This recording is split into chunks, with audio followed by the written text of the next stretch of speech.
تھا کہ اگر ہم دیکھیں جماعت کی تاریخ میں یا اسلام کی تاریخ میں ایسی عورتیں گزری ہیں جن کو آج بھی مثال کے طور پر یاد کیا جاتا ہے.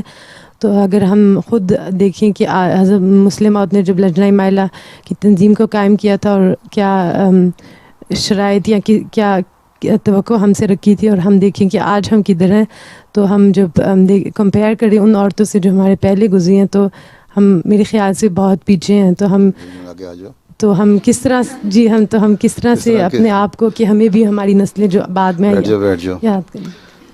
کہتے ہیں کہ اگر کوئی انسان سویا ہوا ہو تو اس کو جگایا جاتا ہے، اور اگر کوئی جاگا ہو اور پریٹینڈ کرتا ہو سویا ہوا یا سستی میں سویا رہے، اثر ہی نہ لینا ہو، تو اس کو تم جگا کے نہیں کر سکتے. زبردستی ڈنڈا مارے کھڑا تو کر سکتے ہو اور کچھ نہیں کر سکتے.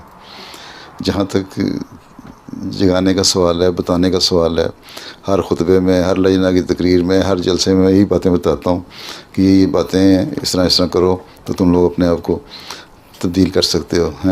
وہ تم سن کے جاتے ہو جلسے پہ بیٹھ کے اجتماع پہ، اور شونگ سارے ہلا رہے ہوتے ہو اور بڑے چہرے پہ بڑے ایکسپریشن آ رہے ہوتے ہیں.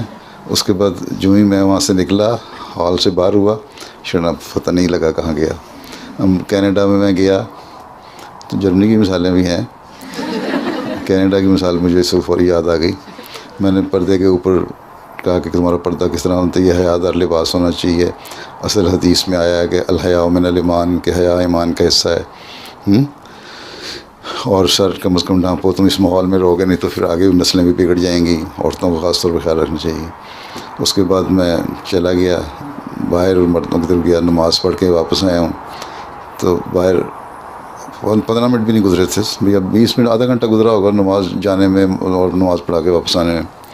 تو ایک عورت سڑک پہ کھڑی، ہاتھ میں آئی فون لیا ہوا، اور سر پہ دوپٹہ بھی کوئی نہیں، کندھے پہ مشکلوں سے ڈھلکا ہوا تھا.